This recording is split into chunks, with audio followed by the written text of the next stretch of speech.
So I think it's safe to say that Palworld has done way better than anyone ever thought it would. The fact it sold over 25 million copies at the time of the script being written, that's no small feat for any game. However, with every popular release that happens, there's always some type of drama to follow. This is probably one of the most divisive game releases among people I've ever seen, and this is coming from someone who bought No Man's Sky on launch date. I even did a poll on if a video about this would be interesting, and I've never seen a poll of mine before so mixed. It really put into perspective how much this game has gotten everyone into a big fuss. Now, if somehow you don't know what Palworld is, it was a game being made by the devs of Craftopia, another game that has claims of it being a copy of another popular release. Suspicious. The biggest thing about Palworld was the fact it was a monster collecting experience, but with an interesting twist. Having the cute creatures use realistic guns. Yeah, Pokemon with guns is what everyone was calling it. I'll be honest, when I first saw the trailer, I was personally hooked. The pals were cool and the guns were flashy. It just overall looked like a good time. Even if it did feel a little aimless for what the main objective was, I still was looking forward to seeing more of this. With each trailer that was shown, more of the pals were revealed alongside other things to do in the game. The official channel was even making small videos dedicated to the pals for those who were interested and learning more about them. Strangely, I really felt like I was the only one talking about this. Before its release, I barely heard anyone mention anything about it. Then when the game dropped, you couldn't escape Palworld. All I could see was Palworld this and Palworld that, but once it was released, drama arose from the Pokemon community. You see, Pokemon fans being Pokemon fans always love to compare and contrast things whenever a new creature collector comes out. They did it with Temtem and they did it with Yokai Watch, so of course, this would happen with Palworld. The drama came to be when fans started to see that the pals seemed very close to actual Pokemon designs, with some saying that the models seemed to be reusing parts of official Pokemon models. But with this video, I'm here to find out if these claims and dramas are true. Is Palworld actually doing the things people are saying, or is it just getting fans riled up because the game is doing well? I'm also going to structure this a little differently than my usual videos. I'm going to have it be two segments. One being where I defend the game and explain why it isn't a clone while trying to diffuse the drama, and then the other where I express the drama side and explain why it is a soulless cash grab who takes more than it gives. Which is what I originally planned till I learned most of the claims to back why this game was a soulless stealer was either made up, had no source to follow back to, or was just opinions. But I'll still at least cover the drama and points because my opinion personally is down the middle on this game, so why not explain and express both sides. But now I'll be mostly disproving the claims and why at best the Pokemon community fumbled the bag hard on this one, and at worst are actively lying to be malicious. At the end of the day, my goal with this isn't really to convince one person for one side. It's to have everything laid out in the best form of an argument I can for each side, and have you yourself come to your own conclusion. At the end of the day, it is your choice to play this game and support it or not, and even after the video, you still have the freedom to do so. So for now, let's dive into Palworld and talk about it, even if I'm like a couple months late.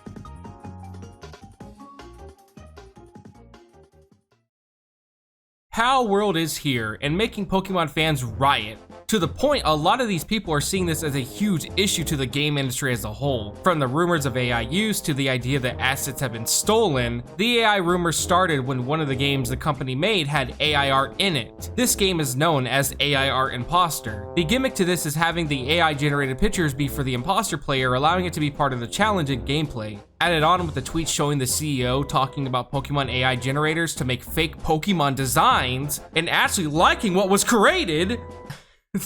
Last people have gone on to say the CEO has stated that he supports NFTs in games and wanted to implement them, but to the Pokemon fans, the biggest issue that has been forming is the rumor of the Palworld devs stealing or modifying assets from Pokemon and also outright stealing ideas from Pokemon in general. With countless, and I mean countless threads of people comparing models from PAL to Pokemon, with the similarities being pretty blatant in some, as you can see. I mean, just looking at these, you can really see which Pokemon inspired what and how close the models are. Thankfully, we got the PALs ripped from the game and had the users line the PAL creatures with the Pokemon in questions they were said to steal from, showing how similar they really are. making it a pretty hard argument for those who said the designs weren't copies. Again, people also stated most of the concepts in the game are just using ideas from Pokemon in many ways. You use pals to fight other pals, they can learn new moves and level up. You even use a capsule to capture them and place them into PCs for storage. There's breeding, where you have to place 2 pals together in an area and have them mate. And these are just things I found that aren't going into the pals designs. It's why even Nintendo itself came out with a statement, while not addressing them by name, made it clear they intended to look into the claims and react accordingly. Then the main gimmick Palworld has with its crafting and base building has been argued to be ideas Pokemon did first.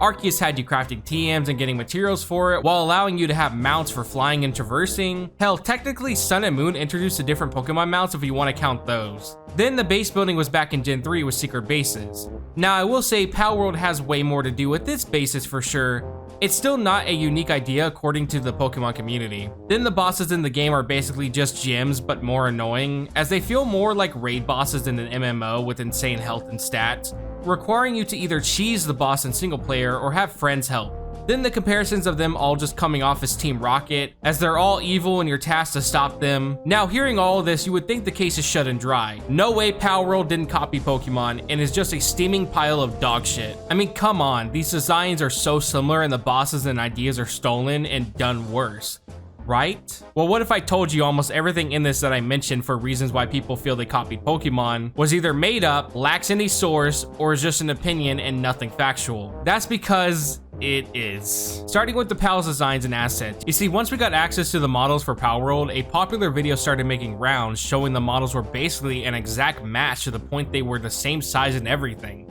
This should have been a 100% Palworld exposed, caught in 4K moment, till the person who made the video came out later to say they just resized the PAL models to fit with the Pokemon models, which they did this because they didn't support the idea of animal abuse that Palworld does. Now, not only is this fucked, the person did this, but it already did the damage it needed towards the game and fueled the fire the Pokemon fandom was already burning. Look, there is still an argument the pals do have similar bodies, especially if scaling them would even make them fit in the first place. I'm not gonna ignore that. But by lying and saying the models had to be stolen outright because they're the same size just destroys any credibility your argument with this would have. At the end of the day, the assets for the models are similar to some of the Pokemon models for sure. However, it's still a model made from the ground up. So the claims of the pals having stolen parts isn't accurate, and the people spreading it are just doing it out of spite. Another thing I see a lot is just how much reaching is done to try to find any similarities between pals. When there's pretty good examples of pals who do actually fit the "hey, copy my homework" meme, you can really tell when it's just people looking for something that's not there, when multiple different people can't even agree on the same Pokemon the pal is copying. So many times I would see pals being said to be this Pokemon and then a few moments later be compared to another one. For instance, this one here. I've seen this one compared to Salazzle, to Mewtwo of all things, to even Zoroark. This is not the only example of this either. Menacing I've seen compared to Giratina only because of the face, which I think is quite reaching, personally, to being compared to Mega Aggron. There's another example for a pal I want to bring up that not only is compared to another Pokemon, but said to also steal assets from it. It's with this cat here. You see, the face for the cat is apparently the same face Meowth has, just copied and pasted. This is always seen as another, oh shit, Palworld was caught! But this is a very common trope with cats in media. Probably the best example I can find is Totoro. Both him and the cat do this face. The cat even has glowing yellow eyes, just like Meowth, but I wouldn't say they stole the face from either franchise. Now, could they have made the face feel a little different with the placement and mouth size? Yeah, 100%, but it doesn't make this stolen. A huge smirk and big eyes is used a lot as it's a trope for cats in media and not something that can be copyrighted. Even Chows do a similar face without the glowing eyes. Going back to my original point, I've seen this pal be compared to Pokemon that I'm sure none of you would ever guess. That Pokemon is Gengar. I want you all to really tell me how in any way this is Gengar besides the smile, but even then that's supposed to be Meowth. So now are we saying that Meowth is Gengar because of their smile? There's numerous examples like this, and the problem is only a few pals have people agreeing completely that it looks like this Pokemon. Best example is the Cinderace grass version and this guy who's so similar to Decidueye. I'm honestly surprised that this didn't get them in trouble. However, a lot of the pals you can easily just go through and debunk why it's not the same, which I think for something to really be counted as copied or stolen, You would need to have basically everyone agree that it looks specifically like this thing it's stealing from. A great example was the phone game that stole a Yoshi model for it, and then when they got in trouble, they just tweaked said model. I think this is a good showcase because I'm positive 99% of you would look at this and still say that's Yoshi. I think another dumb comparison I see all the time is this guy here, who's always compared to Cobalion, and why, you may ask? Because they're both blue deers, that's it. Not only does this pal have different body aesthetics than Cobalion, the theming is different. This is a sky deer, which is why it's surrounded by clouds and even has them on its feet. He's also able to hop around through the air, giving his theming more weight to it. Cobalion is made to look like a knight and appear to be covered in armor, you know, because that's the gimmick of the trio. The antlers are vastly different, and the neck and head shape aren't the same either. I promise you, if this guy was red, not a single one of you would say it's him. I even had Pokemon fans so passionate about these guys being the same, I was blocked and told I was an idiot, which again shows most people up in arms about this are more doing it to feel right instead of actually having a real discussion. Lamball, another great case, literally a sheep. So many sheep in anime and games do this look, black face with cute eyes surrounded by floof. Granted, not every sheep does this, but they all basically share a pretty similar design idea. Another issue I'm seeming to find too with this guy is the fact that he rolls around and it's supposed to be this guy's thing. So people are just claiming that they copied the idea of a sheep rolling around from Pokemon, which I think is kind of dumb because of course he's gonna roll around, he's very circular. And if we wanna go that far, all the goats in Elden Ring roll around. And I get that they're not sheep, but they're still pretty close. So I mean, if we wanna sit there and say, well, this guy stole Pokemon's idea of sheep rolling around, then I guess you're also saying that From Software stole the idea of a four-legged creature rolling around. Another one I'll use is Chillet, as I love this guy a lot, but he's also compared to things like Centrant, mostly because of the body shape and how he moves, even if these guys look nothing alike. To also Dragonair. Tell me, do you really believe they're similar in any way besides blue? Lastly, I want to use this guy here, which I've seen him compared to Snorlax and Tangela, as if Tangela somehow owns this face. First off, Jinx technically has the same idea behind it, or at least did in the start, just instead has lips. You can see why he's purple now. And if we want to go even bigger than this, multiple Pokemon do a similar look with the eyes on a pure dark face. This isn't exclusive to Tangela or Pokemon as a whole. The idea behind this pal is that his face is hiding in his thick leaves or fur since he technically has two designs. It's the same idea Tangela does as well. This isn't something only done in Pokemon either. Multiple monsters from Yokai Watch, Digimon to Yu-Gi-Oh! Have a similar idea with eyes hiding in a solid color face. Now going to the idea of this guy being Snorlax, this seemed to just come from the fact he's big. I've seen Snorlax be compared to the cow one as well because big and the faces are similar, as if having eyes closed means you've now copied Snorlax. But if we're really going to reach that far for a comparison, then I can easily do the same for many of Pokemon's designs. But let's keep it to Snorlax. I can dissect him and find a comparison that came out before him and use it as a way to push an argument that Snorlax is just a copy of a famous anime monster. That monster is Totoro. They're both big, have pretty pointy ears, circles on their feet with spikes on them, claws on their hands, and a big belly that has different colors in the body. And if you count Pokemon Stadium as canon designs, which I do at least for Snorlax, Pikachu decided Weight Watchers was a good hobby, so I wouldn't really count him. You will notice that they have similar eyes when he opens them. Now, do I really think Game Freak stole Totoro's design and used it for Snorlax? Of course not, but it just shows how easy it is to find similarities when you look hard enough for them, especially when you're shown something you're familiar with next to something you're not. Your brain will see what you're familiar with and then just assume the thing being compared to it has the same context. Now, while I said before, there are pals I think we can fully agree on are borderline treading on stolen or inspired. Like, I won't argue with you that all the designs are original or not inspired by something, as clearly some of them can easily be comparable to a Pokemon that exists, and I'm sure 99% of people could agree on what Pokemon this one is copying, or this one, or even this one. But then the other question I want to ask is this. What could Palworld do that wouldn't have one pal easily be comparable in some way to another to a Pokemon that already exists? Especially since it seems like everyone and their mother can compare every single pal to at least one or two Pokemon. The argument would be for some that this just proves how unoriginal the pal designs are, but my argument is there's over 1,000 different designs of Pokemon, and this is not counting the ones that haven't been officially released. My answer to you is this.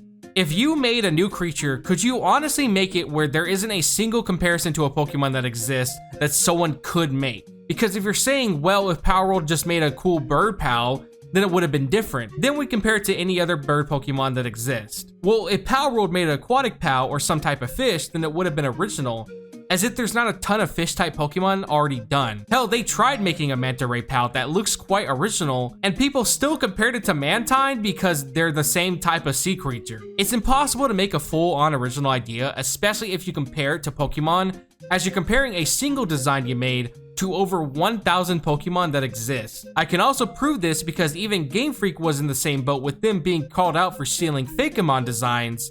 It's because it's just quite hard to do anything original nowadays, as there's something out there that's probably done it, and it can either be so big that everyone knows, or so obscure you wouldn't even know that it ever existed. I'm 100% positive the majority of you seeing this have finally heard the name that I'm going to say now, which is Onengai Monsters, for the first time. And there's quite a lot of comparisons I can easily make between it and Pokemon, but it's so obscure that it would never be seen by the masses. If I had to compare the way the Pokemon community handled this whole situation to something that I'm actually familiar with, I would end up comparing it to something that was a big lie started by a small community who loved an anime that seemed to get overshadowed by something made by a bigger corporation. This then turned into a huge thing where the community decided to make up claims that the bigger studio stole and plagiarized everything from the smaller studio's show for the movie that they were making. This lie then got so big and went on for so long, it's now in professionally written books and TED Talks.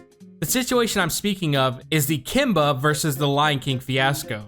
This was a huge case of people trying to find similarities to show why the Lion King stole ideas from Kimba. This was believed for years, and why you can find a TED Talk about it that is still up to this day. And what's sad about this TED Talk, the sources that it uses comes from a single YouTube video that already was known to basically be bullshit. Thankfully, because of YMS in his 2-hour-long video, we've learned that the whole comparison was a lie, and it came from people making stuff up because Kimba wasn't as popular as the Lion King. It was to the point people were just straight up lying in their examples they provided on what year the footage they were using was from, with most proof provided being after the Lion King came out. It was also easy to find any comparisons they needed, as they were comparing over 3,000 minutes of Kimba in an African setting to a 90-minute movie that takes place in Africa, and even then the similarities were broken instantly once you actually watched Kimba for more than 5 minutes. I highly recommend watching YMS's video on it, as it's quite insane the leap and bounds people went for years on this, and I don't want to use too many examples he provided, as I believe he really deserves a watch time for his effort.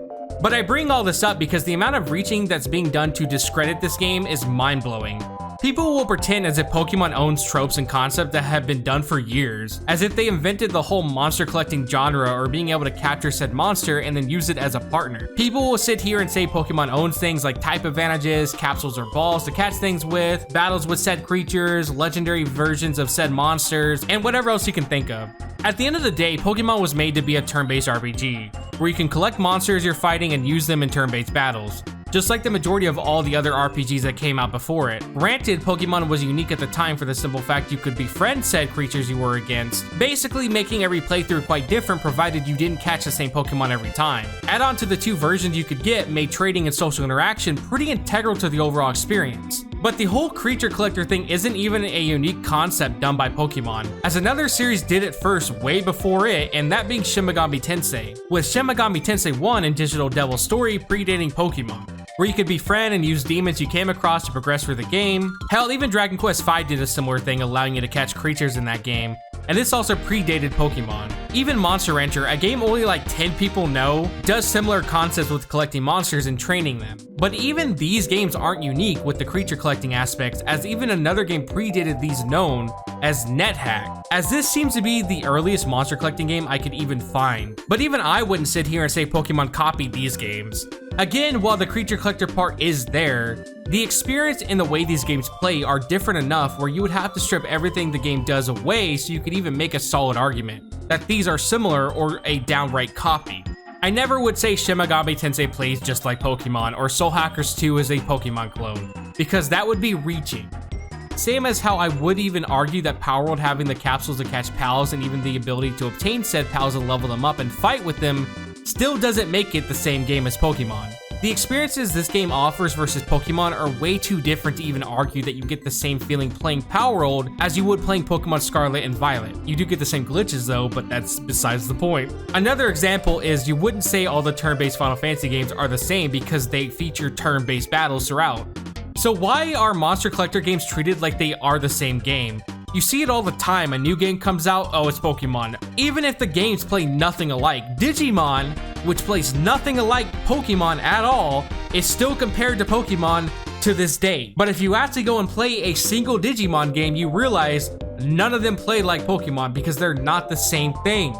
Again, while I do think there's plenty of similarities they could have went after and actually make greater points and arguments for, Pokemon fans just seem to throw whatever shade they could, even if it wasn't credible. It's why you get people like this who are disowning people who support Palworld and acting like it's an attack on art, and that the devs somehow said it was okay to steal ideas and make bootlegs if the ideas are trendy, while they're selling inspired Nintendo plushies of characters from recently released trendy games. Which, come on, inspired my ass, that's just bootleg. This brings me to another point I've noticed a lot with the Pokemon community, and it's that blatantly stealing is okay if they're the ones doing it. I would say some of the worst examples of stealing assets of Pokemon or design and selling said designs actually comes from the Pokemon community themselves, with examples like these being called adoptables. If you've never heard of these, basically what these are drawings people made of their OC Pokemon designs and selling the full rights for you to own and do whatever you want with it, which some of these can be upwards of $200. So many times I'll see these put up and it's just the original Pokemon with barely any change, with maybe some added hair or has an accessory, which is even more blatantly stealing than Palworld did, because at least with the pals that I even think are ripoffs, they still put more effort into them. So again, is it only okay to steal and bootleg something because it's trendy when you do it? Because that's what it seems to be with the Pokemon community. Now, I'm also aware not every example I showed here represents the whole community of Pokemon, but it really sucks that these guys are the loudest. Added on to the whole stealing and being an issue, it only ever seems to be the case when it's a game that is blowing up. You don't ever hear people comparing and contrasting games that aren't popular like Oningai Monsters, Cassette Beast, or Monster Crown. It's only with the games that actually feel like an actual competitor that end up being on the chopping block for scrutiny. And I mean, if we want to reach, I can. Oningai Monsters basically has a Charizard clone, and I've never heard any of you guys up in arms about this. But then again, this is also the same community who would rather tell Game Freak they suck by comparing the animations of the Pokemon to an actual Chinese bootleg game that steals Pokemon without change. While these animations they do with them are unique and impressive, these are still stolen assets. Imagine your own community being mad about assets being stolen and trying to defend your series while praising a game that steals way worse than Palworld does. Or even imagine supporting a company that would much rather take fan creations down that actually do put effort into making Fakemon and new expansive worlds like Pokemon. A good example would be Pokemon Uranium, which was actually a very good, well-made fan game that was basically just taken off the internet. I mean, you can still get it, but Nintendo does cease and desist for it all the time. And sadly, they do this because they can. But, you know, gotta defend the indie company Game Freak as they can't do no wrong. Now, I think it's time to address the claims of AI and NFTs and the idea that the CEO wants AI to take over or whatever. The only source people are using to prove this point is the CEO using an AI Pokemon generator and saying he likes the results, and the AI game. While yes, the AI game uses AI in it, it however does it for a specific reason. It's part of the actual game mechanics, it's integral to how the game plays. While I get it, a lot of AI uses stolen art from actual artists, which I don't support, because trust me, I've seen it to the point that a person once trained an AI to copy a person's artwork that they didn't like. So I understand how bad that can be. But there's no proof I could find that the AI artwork the game uses has been stolen from any artist, and I also couldn't find any artist that said their art style was copied. But I would still say this is a more interesting use for AI, as it makes it where the game couldn't really work without it. Versus companies like Square Enix, who have been quoted to support NFTs, and apparently may be using AI voices in their new FF7 remake. Welcome back. Sephiroth's already gone upstairs. Players can travel through a vast field with their party. Castles and mountains that appear as you rotate the camera will lead you to the next adventure. Dialogues with your party pop up when you're exploring the field. The dialogues will appear in the menu screen as well and inform you of the next destination and other information. This will give you a more realistic sense of being on a journey with your party. When they, as a giant company, could support paying for VA roles or even artists. Plus, the other example people brought up is Craftopia that uses AI, which the AI it uses is basically to talk to NPCs and say whatever you want, and they would reply back accordingly, which is crazy. This game gets hate for that, while there's a game that does the same thing and people loved it and did countless YouTube Let's Plays of it. I just think attacking the company with all this negative energy just because a CEO said he liked the AI Pokemon generator is just dumb. When you could use this anger to actually attack a company who is doing the things you're accusing Palworld of doing. Now, if your issue is AI as a whole, no matter what, then that's a fine opinion to have, and I won't say you're wrong for that. But if your issue is only because the game does it, but other games are fine, then you're a hypocrite. I promise you, if Pokemon came out with an app where it used an AI chatbot to have the players say whatever they want to a Pokemon and have it reply using said AI bot, no one would bat an eye. But after addressing everything I could find, I want to say my opinion about the game. While I do think this is an interesting idea and take Palworld did with the creature collector genre, I also still have many gripes with it. Palworld is very unfinished, and I get it, it's an alpha or whatever, but that doesn't excuse half of the sound effects just outright missing, and the fact I've fallen through the ground or seen pals shoot up into the sky. I even had a crash randomly. There's a lot of issues this game needs to work out with future updates, but it's also crazy how even with all the issues, it's still running better than Pokemon has ever for me. I've had more issues and inconsistent frame rates and even crashes playing Pokemon Scarlet and Violet than I've had with Palworld. I say the biggest issue personally for me is how this game more prioritizes you to try to automate everything as fast as you can with your bases and pals. Plus, add this with the tedious level grinding to the point you're required to catch the same pals more than 10 times, as that gives a bunch of XP, just so you can unlock new things to craft. It just becomes tedious after a good while.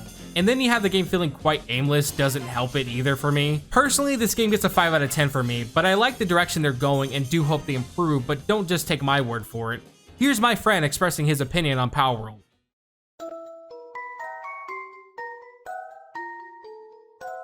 Pennsylvania here. It's very hard to talk about Palworld without bringing up Pokemon. But it's in that comparison that I think everything can be said, I reckon. While I don't think anything in Palworld will amaze players, it's all competent enough elements based on proven design decisions, basically Arc or Rust with Pokemon thrown in. And credit where credit's due, you'll probably get some fun from the gameplay loop. Yeah, it's a time waster running around shooting and collecting these monsters to build a base, but what's modern Pokemon if not a time waster? Even the basic idea of meshing child-centered IPs with adult material is just a surefire moneymaker, we know this. You're going straight to hell! So everything about Palworld feels safe in conception and competent in execution. And if I were reviewing it in a bubble, that's where we'd stop. But that brings us to the Snorlax in the room. Boo! While the content of Palworld is very different, and no one has a monopoly on the catching goofballs genre, much has been said of Palworld stealing designs from Pokemon. From my point of view, I'm more annoyed at this from a creativity point of view. Legally, it's all protected under parody law, so that Nintendo suit everyone's gagging for is probably never gonna happen. If you want a benchmark, then look at that old Fox show drawn together. If they got away with Ling Ling, then Palworld's fine. Ling Ling, unless you spell this word correctly, the Peanuts gang will be the champs. Your word is L. And that's how I view it. Same as the eyes of the law. Not angry, but definitely uninterested. And I get it, you know, designing monsters is hard. Just look at any Pokemon fan game. The problem is they didn't try, at least they risk failure. Which means the pals are overall competent, which is not nothing. But, oof, yeah, they're pretty soulless. Yet, I can't lie, part of me loves that finally something in Pokemon's wheelhouse is doing well. I really do hate how far the IP has fallen, and honestly, it's shocking just how bad it's gotten. I mean, like, where the hell is all the money going? The fact that Scarlet and Violet sold 23 million units is disgusting, not just because it's an ugly, glitchy mess. Since I want to say Black and White 2, the series has been on this path of dumbing down and stripping out mechanics, and what we're left with now are just mindless hand-holding experiences. Really, the only way that's ever going to change is if something threatens Pokemon's crown. Is Palworld that necessary evil? No. Of course not. Did you not hear me? The last one sold 23 million. But its success has brought on an even greater critical eye on the series, and rightfully so. Palworld is derivative and not that great, but this is an indie game that's cutting corners. And this is the biggest IP in the world. Do I have to say more? Now, I do wish it was any number of the quality rival games that were doing gangbusters, but apparently that's just not going to happen, so whatever. In particular, I recommend Cyber Sleuth, which was Digimon's attempt to appeal to players that grew up with the series. It's a little grindy, but its SMT Lite Digivolution mechanic is amazing. Even Digimon Survived was surprisingly solid. And likewise, SMT3 itself, from its story to its gameplay to just the entire vibe, is everything an adult monster taming game should be, in my opinion. On the indie scene, we've got Cassette Beats and Monster Sanctuary, which offer twists on the Pokemon formula that add the depth and the care that's missing now. But back to Palworld. Am I for or against it? Well, if my cheeks are too dummy thick for the fence, then I'm going for. More competition, the better, even if I wish the winners of this particular contest were a little more deserving. But yeah, that's the Palworld video. I know for a fact I'm too late to this. I know for a fact I'm too late to the party on this, but I wanted to still get this out for those who still care. The problem was when I first was writing this, I ended up having to basically do a whole rewrite because almost everything that I was going to use for why Palworld was stealing content or whatever, again, was all fabricated or just opinionated at best.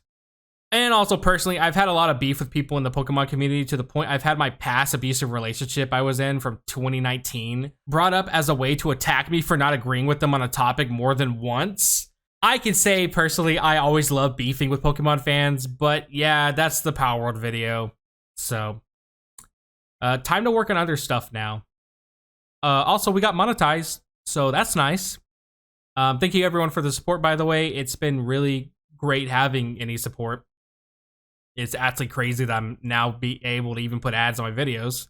By the way, if you are using AdBlock, good. Keep using AdBlock, because again, these videos aren't made for money. They're made because I want to make them. So, highly support still using AdBlock, because fuck ads on YouTube. I hate them.